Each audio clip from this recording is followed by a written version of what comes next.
This is Sumitra here and welcome to TET Manthan. तो friends, Hindi pedagogy CTET 2020 के लिए जो हमारी ये सीरीज़ चल रही है उसमें आज ये सेकेंड आपका लेसन रहेगा। तो और फर्स्ट उसमें पार्ट में हमने क्या सीटेट का जितना भी सिलेबस है, आपका ऑफिशियल सिलेबस है जो, उसको हमने डिस्कस किया है और उसी के अकॉर्डिंग हिंदी पेडागोजी में कुछ 9 टॉपिक्स हैं जिसको हम लोग एक एक टॉपिक करके अच्छे से समझेंगे और कवर करेंगे। अगर आप लोगों ने फर्स्ट वीडियो नहीं देखा है तो आप उसे ज़रूर जा कर के देखें। उसमें हमने सीटेट का ऑफिशियल सिलेबस जो है वो डिस्कस किया है कि क्या सीटेट में पूछा जाता है और उन्हीं टॉपिक्स को हम यहाँ पर कवर करेंगे। क्योंकि क्या होता है ना, अगर हम सिर्फ क्वेश्चंस की प्रैक्टिस करते हैं तो क्वेश्चंस तो देखो कैसे भी वो ज़रा सा घुमा करके दे देगा, आप वहाँ पे कंफ्यूज हो जाओगे। हिंदी पेडागोजी में एक्चुअल में होता कुछ नहीं है, सिर्फ और सिर्फ हम लैंग्वेज को कई बार क्या होता है ना, समझ नहीं पाते हैं।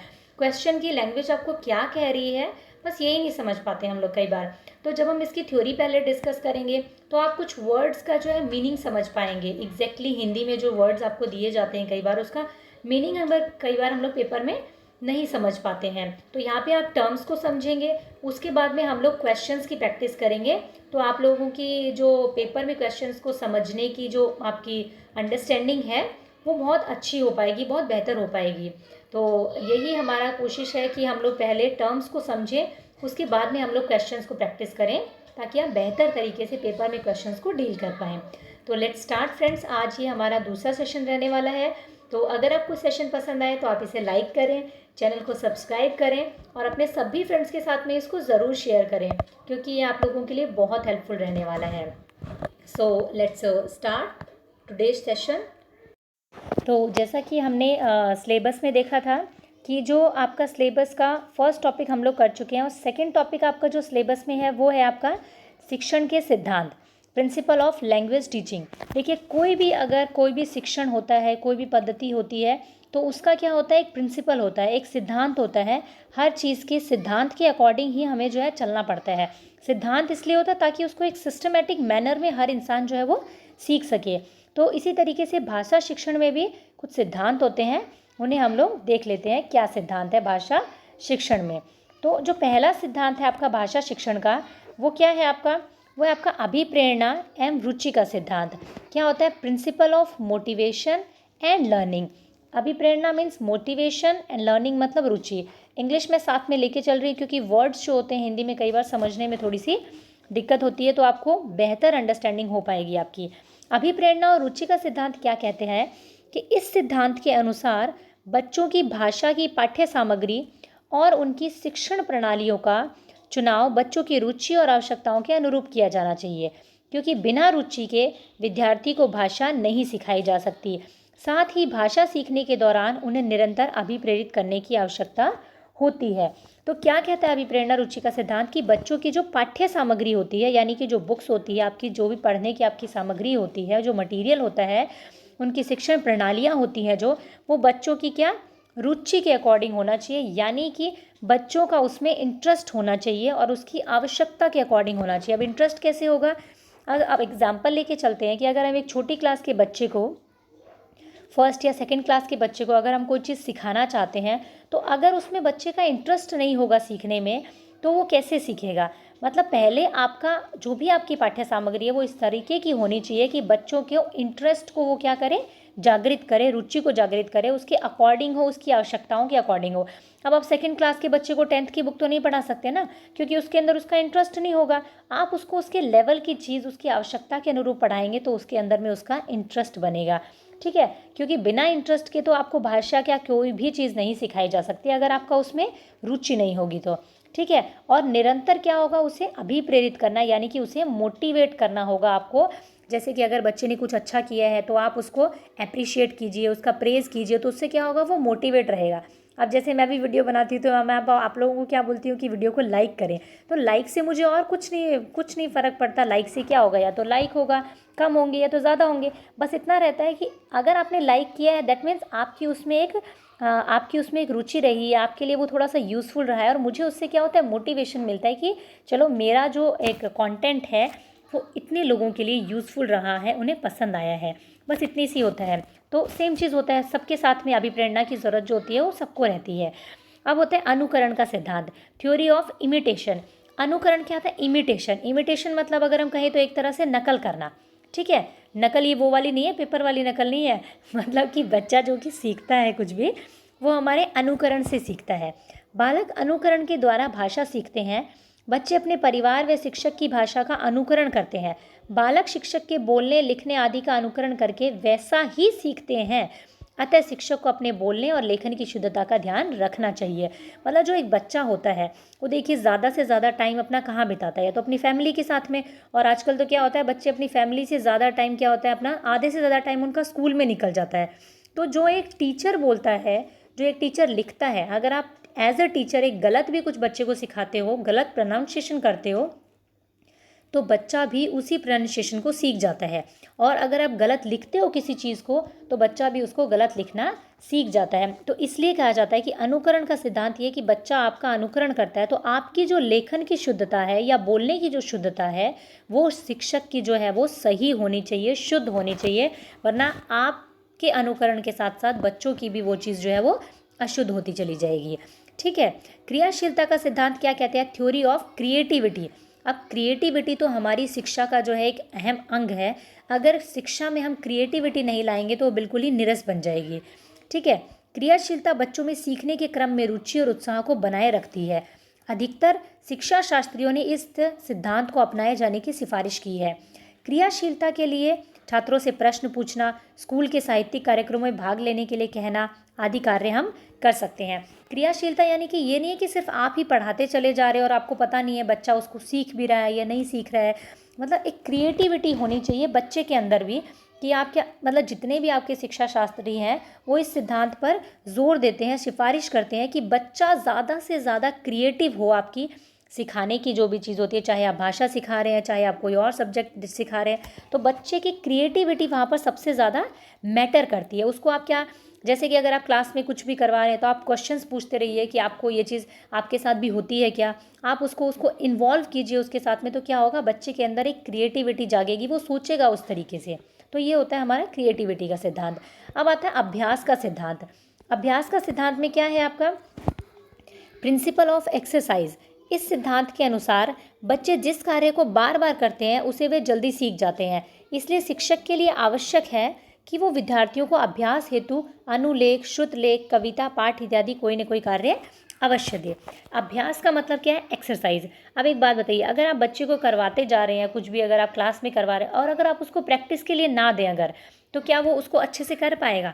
नहीं कर पाएगा। आप बच्चों के ऊपर इस चीज़ को लेके देख सकते हैं, खुद पर लेके देख सकते हैं। अगर आप किसी चीज़ को, अपनी स्टडीज़ को भी आप देखिए, अगर आप कंटिन्यू करते करते कुछ टाइम के लिए बीच में उसको छोड़ देते हैं, तो जो चीज़ आपको बहुत बेहतर तरीके से आ रही होती है उसको भी आप एक बार के लिए उसमें एक ब्रेक लग जाता है, आप उसको भूल जाते हैं। तो ज़रूरी है हर एक के लिए और बच्चे के लिए सबसे ज़्यादा कि अभ्यास का सिद्धांत यही कहता है कि आपको उसको क्या करना है? प्रैक्टिस करवाना है बच्चे को। ज़्यादा से ज़्यादा आप उसको प्रैक्टिस में लाइए ताकि वो बच्चा उसको जल्दी से सीख सके। जीवन का समन्वय का सिद्धांत, थ्योरी ऑफ लाइफ कोऑर्डिनेशन, यानी कि जो भी चीज़ आप उसको करवाएं वो उसकी लाइफ के साथ में कोऑर्डिनेशन करके, समन्वय करके। मनोवैज्ञानिकों ने ये सिद्ध किया है कि बच्चे उन विषयों और क्रियाओं में ज़्यादा रुचि लेते हैं, यहाँ ज़्यादा होगा ये, ज़्यादा रुचि लेते हैं जो उनके वास्तविक जीवन से संबंधित होती हैं। अतः अध्यापकों को चाहिए कि वो बच्चों को पढ़ाने के लिए जिस सामग्री का चयन करें उसका संबंध बच्चों के जीवन से अवश्य हो। मतलब कि जब आप बच्चों को सिखाते हैं तो उसका जो भी आप एग्जाम्पल लेते हैं या जिन विषयों को, जिन क्रियाओं को आप करवाते हैं, तो आप उनको उनके वास्तविक जीवन से संबंधित होनी चाहिए। दैट मीन्स कि जैसे कि देखिए, आप हम लोग सब जानते हैं कि हिस्ट्री में हमारी जो रुचि रहती है वो हम लोगों की क्या होती है, थोड़ी सी हम उसको बोरिंग लेके चलते हैं। क्यों? क्योंकि हम उसको वास्तविक जीवन से जोड़ नहीं पाते हैं। वो क्या होता है, हम पहले की ज़माने की बातें जो है वो पढ़े जा रहे हैं और उसको सीखे जा रहे हैं। लेकिन अगर हम वास्तविक जीवन से जोड़ करके बच्चे को सिखाएं, जैसे कि आप कोई चैप्टर, अगर बच्चे को कोई पाठ आप अगर बच्चे को करवा रहे हैं और आप उससे क्वेश्चन पूछें कि क्या आपके साथ भी ऐसा होता है, क्या ये चीज़ आप लोगों की लाइफ में भी होती है, क्या आपके घर में भी ऐसा होता है, क्या आप लोगों के साथ भी ये घटना होती है कभी, तो बच्चा क्या होगा, उसको खुद की लाइफ से जोड़ करके सीखेगा और वो उसको बहुत अच्छे से सीख पाएगा।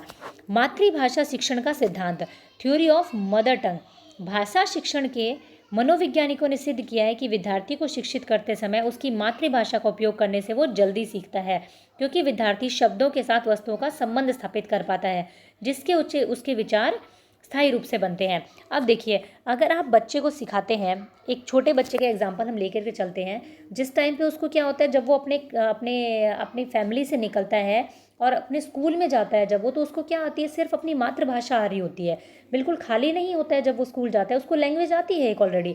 तो हमें क्या करना होता है, जैसे लास्ट हमने चैप्टर में पढ़ा था कि जो आपकी मदर टंग होती है उसको हमें बेस लेकर के चलना पड़ता है, क्योंकि अगर कोई बच्चे को लैंग्वेज ही नहीं आती होगी तो आप उसको दूसरी लैंग्वेज सिखाएंगे कैसे।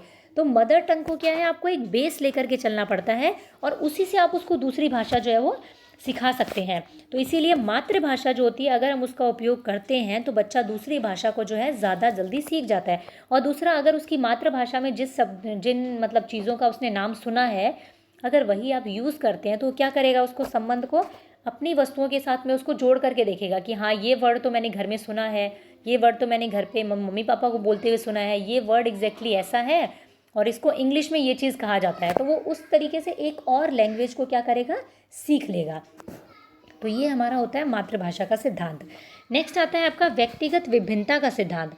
अब व्यक्तिगत विभिन्नता तो आपने हर जगह पढ़ाई है, जैसे कि सीडीपी में भी हम लोग देखते हैं कि जो व्यक्तिगत विभिन्नता यानी कि हर बच्चा अलग होता है, हर व्यक्ति की अपनी कुछ सीमाएं होती हैं, कुछ उसके कुछ क्वालिटीज़ होती हैं, इंडिविजुअल डिफरेंसेस जो होते हैं। कक्षा के छात्रों में व्यक्तिगत विभिन्नताएं होती है। कोई छात्र अशुद्ध उच्चारण करता है तो किसी का लेख स्पष्ट नहीं होता, कोई मौन पाठ नहीं कर पाता तो कई बच्चे याद करने में भी तथ्य भूल जाते हैं। इसलिए अध्यापक को इन सभी की व्यक्तिगत विभिन्नताओं एवं कठिनाइयों को ध्यान में रखकर शिक्षण का कार्य संपन्न करना चाहिए। अब आपकी क्लास में इतने सारे स्टूडेंट होते हैं, अगर आपकी क्लास में 20 बच्चे हैं तो 20 बच्चे जो होते हैं वो क्या होते हैं, अलग अलग होते हैं।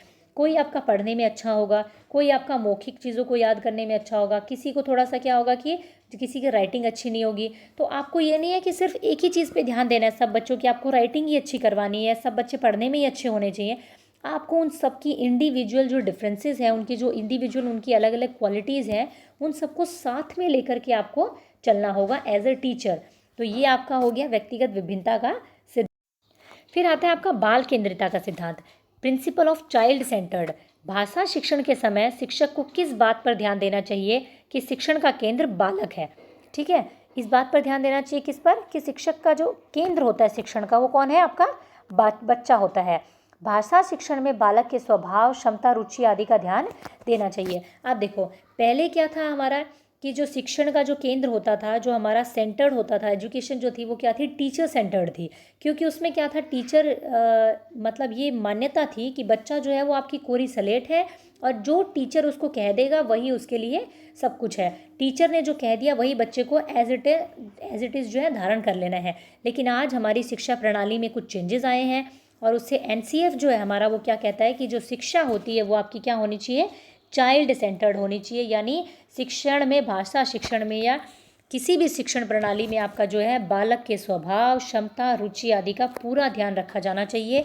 जो आपकी एजुकेशन है वो पूरी ही आपकी क्या है, चाइल्ड को सेंटर करके चलना चाहिए। यानी बच्चा जो है वो केंद्र में रहेगा बिल्कुल, बाकी सारी चीज़ें उसके इर्द गिर्द चलेंगी।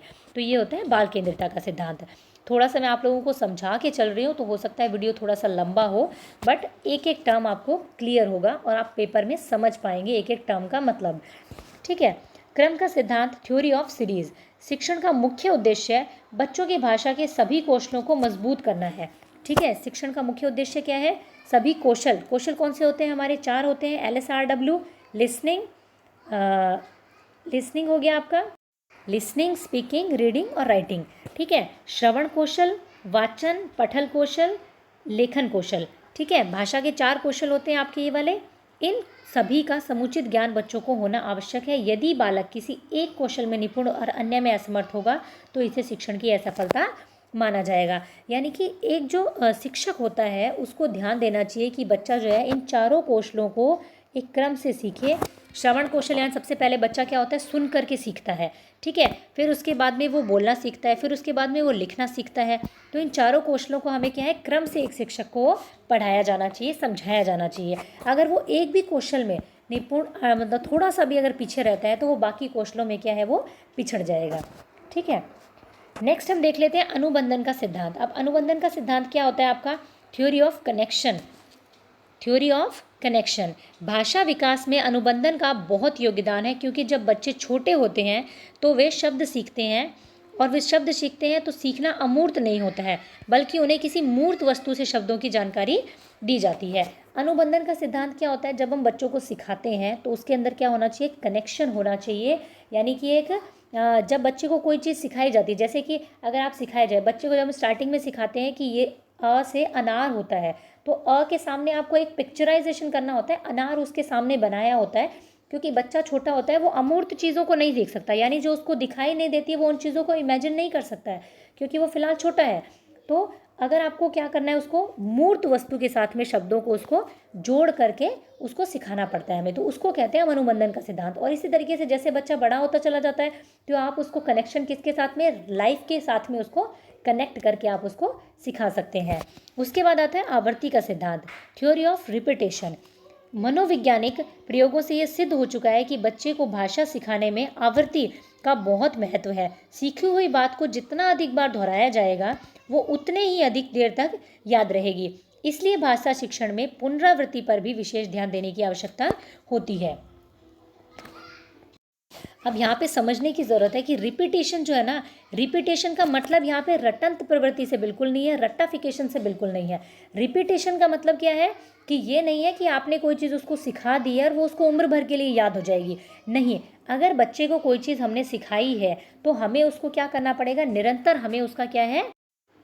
अभ्यास करवाना पड़ेगा, उसको बार बार हमें रिपीटेशन में लाना पड़ेगा। यानी कि अगर हम भाषा की क्लास में भाषा सिखाते हैं तो बाकी जो उसके पीरियड्स होते हैं, बाकी जो उसकी क्लासेस होती हैं, उसमें भी हमें उसकी भाषा को इम्प्रूव करने की कोशिश करते रहना चाहिए, डायरेक्ट और इनडायरेक्ट तरीके से। तो क्या होगा? वो दोहराया जाएगा बार बार, और उसकी जो भाषा है वो अपने आप से उसकी क्या होती जाएगी? अच्छी होती चली जाएगी। यानी कि रिपीटेशन का सिद्धांत यही कहता है कि बच्चे को बार बार सिखाने से वो अच्छी तरीके से उस चीज़ को ग्रहण कर पाता है, सीख पाता है। नेक्स्ट देख लेते हैं हम साहचर्य या संगति का सिद्धांत। अब साहचर्य क्या होता है आपका?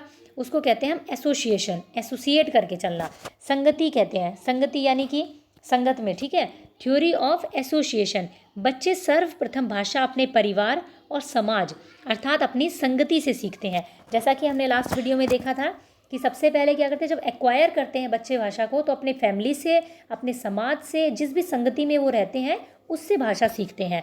इसलिए ये बहुत आवश्यक है कि बच्चों को भाषा सीखने के लिए एक समृद्ध भाषिक परिवेश मिले। अब ये देखिए, अब ये वर्ड जो है ना बहुत इंपॉर्टेंट है, आपका सीटेट में कई बार एग्जाम में आपको मिलेगा। एक पॉजिटिव वर्ड है ये, समृद्ध भाषिक परिवेश।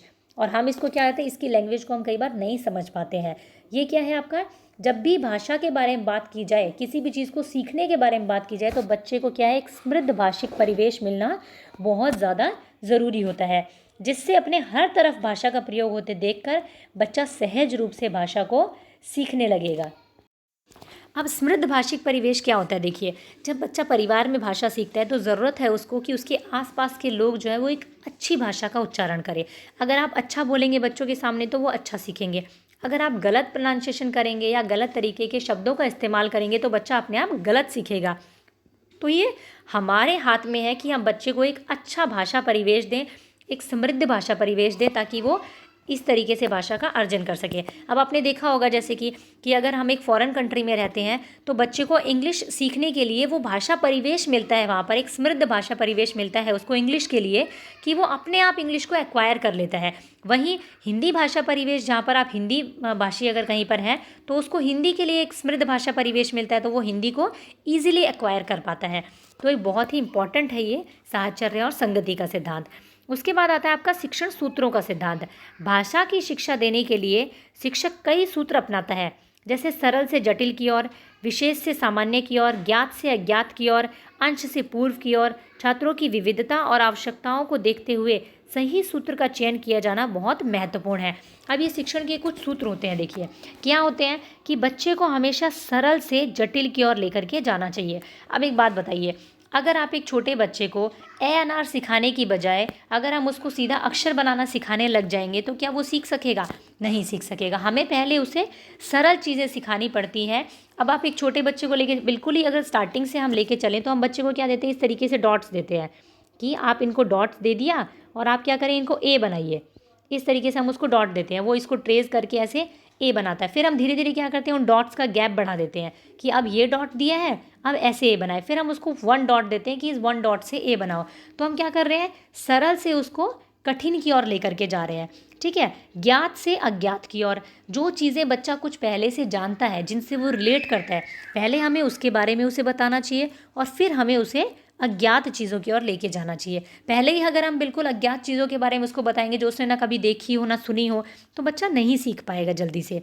अंश से पूर्व की ओर, यानी पहले उसे क्या है, हमें अंश की जानकारी देनी चाहिए। जैसे कि ये ए हो गया, ए फॉर क्या होता है, पहले एप्पल होता है। फिर हम उसको सिखाएंगे कि ए से आपकी बहुत सारे वर्ड्स और भी होते हैं, जैसे एरोप्लेन हो गया। ठीक है, तो इस तरीके से हम अंश से उसको पूर्व की ओर लेकर जाते हैं। तो छात्रों की विविधता और आवश्यकताओं को देखते हुए सही सूत्र का हमें चयन करना चाहिए। ठीक है, तो ये थे आपके भाषा शिक्षण के कुछ सिद्धांत। इससे रिलेटेड हम सिर्फ 2 क्वेश्चंस को देखेंगे। आप लोग सोच रहे होंगे कि 2 क्वेश्चन से क्या होगा। अब ये है कि हम लोग सिर्फ इन क्वेश्चंस को देखते हैं कि क्वेश्चन रिलेट कैसे करता है। क्वेश्चंस की प्रैक्टिस तो हम आगे बहुत करेंगे, लेकिन एक चैप्टर से क्वेश्चन किस तरीके से रिलेट करता है, सिर्फ ये देखने के लिए मैं ये यहाँ पे 2 क्वेश्चंस को डालती हूँ। तो देख लेते हैं। ठीक है, यहाँ क्या कहा जा रहा है।